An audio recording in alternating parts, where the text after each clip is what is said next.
As the chick on the panel that spent most of her break shooting, I look forward to talking about this. I want to say first and foremost, I actually think in media there should be a person, the way you assign beats in journalism, I actually think there should be a gun beat. Because there's a lot of people on TV talking about guns that clearly have never shot a gun, don't know the difference between a semi-assault rifle and assault rifle.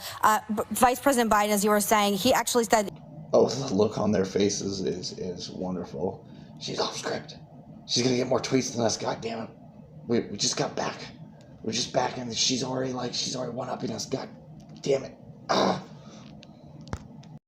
Have a complete and total assault weapons ban. The Bureau of Alcohol, Tobacco, Firearms, and Explosives doesn't even define the term assault weapon, so that could basically mean any gun other than, I guess, a musket in any way. So I think people need to start getting really specific. Beto O'Rourke wants to have a complete and total, I call it gun grabbing, but he wants to have a mandatory gun buyback. The government didn't own the guns to begin with. How do you think you're going to come to somebody's house, and what are you going to pay? It just doesn't seem like that's rational conversation. The AR-15 is by far the most popular gun in America, by far. So if you're talking about, again, I was just in the middle of nowhere, Wyoming. You're talking around going and taking people's guns away from them. There's going to be a lot of violence. But they lived without them for many years during the ban. I'm not living without guns. I mean, but not all guns. What about living without the assault weapons that are killing our children? All right.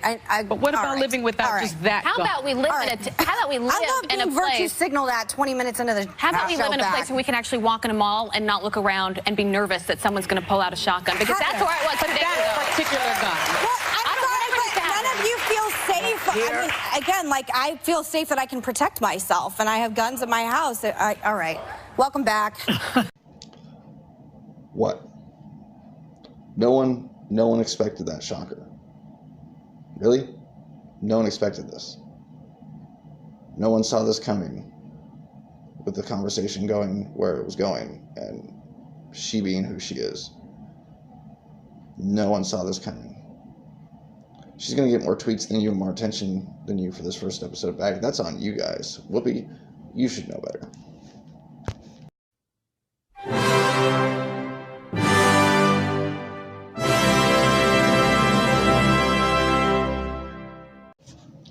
Hello, welcome one and all. Good afternoon, evening, wherever you may be. It is I, Reynard Z. Fox.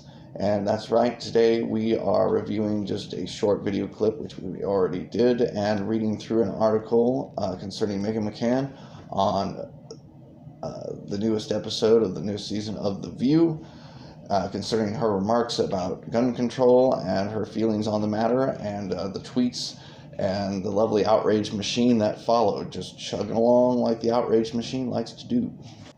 So let's get right on into it. So, coming from Sam Dorman of Fox News, Meghan McCain mocked after explaining her pro-gun stance on The View, as we saw just previously in the intro of this video. The View host Meghan McCain received a wave of backlash on Tuesday after she attempted to defend gun rights to her co-hosts. The liberal gabfest, making its return from a summer break, was discussing President Trump's position on background checks and the types of reforms they'd like to see. So we established that it's liberal, yet the writer show audience is rolling over like this is the showstopper statements made, and I'm referring to Meghan McCain's statements made, as we saw earlier in the video, like the gasping and the guy in the audience, oh, come on, like, I mean, what do we expect here, folks? What do we expect? During the discussion, McCain warned that taking guns away from people would lead to more violence.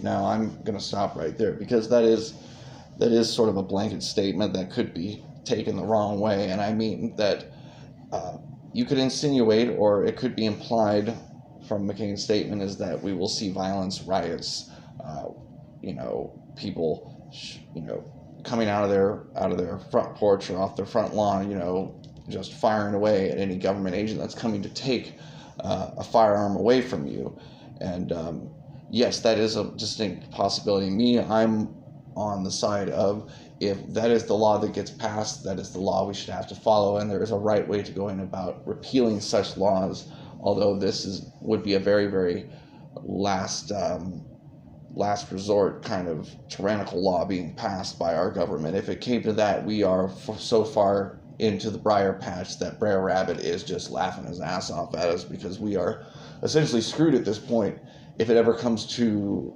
pass that a law like this is made in our country.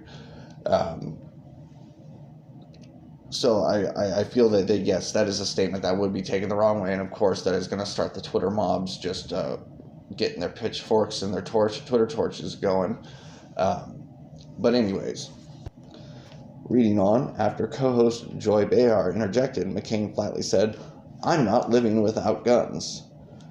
And I believe she's telling the truth on that, and I believe most people would be telling the truth on that statement, and I think she means it whether or not such a law gets passed. I think most people would stand by that statement, that and this is the truth of the matter, is if the government tried to take guns away from us, most people would still possess guns one way or another. It's just the way it is. Like Australia, I'm sure, has people residing in the country who possess guns illegally and will continue to possess guns illegally because their law enforcement system just isn't great enough, just isn't big enough, just isn't able to like cover enough territory to actually enforce the no-gun laws. Just like Great Britain, they do a good job of it, but they're just not going to be able to actually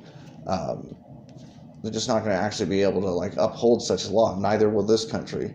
And I can tell you who's going to actually be possessing more guns than anyone else. It's the people who don't give a fuck about laws whatsoever.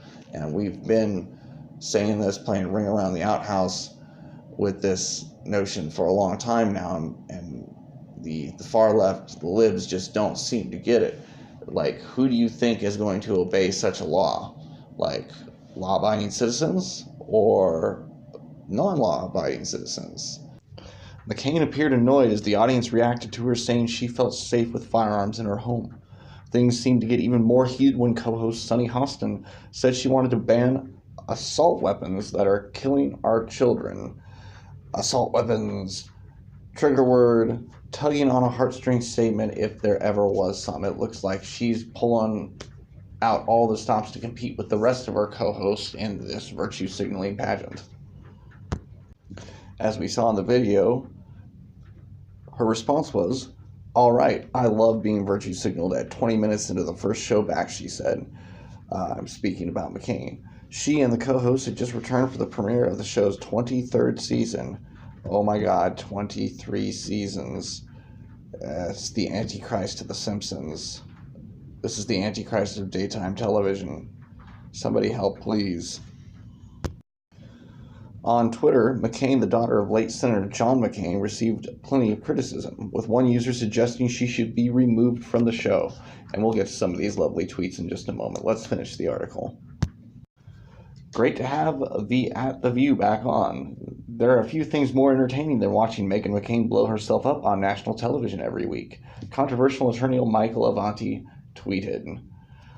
Others, like National Rifle Association spokeswoman Dana Loesch, defended the talk show host. McCain seemed to take the criticism in stride, tweeting a gif of actor Clint Eastwood winking while smoking a cigarette. Walking back into season 23 at The View, defending conservative beliefs and our Second Amendment constitutional rights, like, she tweeted above the gif. Almost as if she knew what she was doing. Well, yes, of course she did know what she was doing. Well, why don't we look at some of the tweets that were featured going back in the article.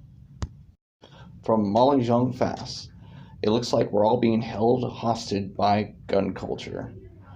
No, you're holding yourself hostage by gun culture. Gun culture isn't doing anything to you. She simply made a statement of her personal feelings, and you are taking it as if, oh my God, like they've got us up against the wall with an AR-15, forcing this down our throat. Change the fucking channel. Just change the goddamn channel. That's all you got to do. Stop tweeting about it. Stop feeding into it. You're the outrage machine. You know what to do. Just throw a goddamn wrench in the gears. Hold your own personal beliefs and feelings. Don't jump into the outrage machine. Simple as that. When do we get to stop caring what Meghan McCain thinks? When you stop paying attention to what she thinks.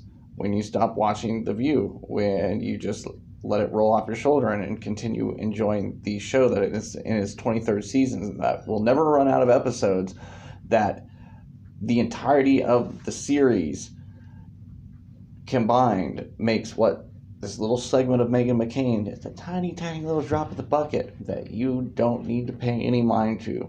Again, get off Twitter, Mr. Adam Rifkin. Great to have the View back on. There are a few things more entertaining. Oh yes, I've already seen this one. I'm going to delete that out. Yeah, that's just Mike Levati. You need to be more controversial. Mike Levati, please be more controversial. That wasn't very controversial. I could tell a joke right now that would probably be more controversial, but it wouldn't even be noticed because I'm a nobody. And so I think we'll end this lovely little tour of daytime talk show soap right here. I'll leave a link in the description. I hope everyone enjoyed this vid. I tried to keep it short to avoid it turning into a lengthy, boring monotony. Did you folks like it? Please tell me what you think. Like, comment, subscribe. And if you have any ideas for a vid, please email or comment below. Again, this has been Reynard C. Fox. Thanks for joining, and remember, nunquam desistit, nunquam continuo unum duasve onsius. Never give an inch, and never give up. Thanks again. We'll see you soon. Have a great day.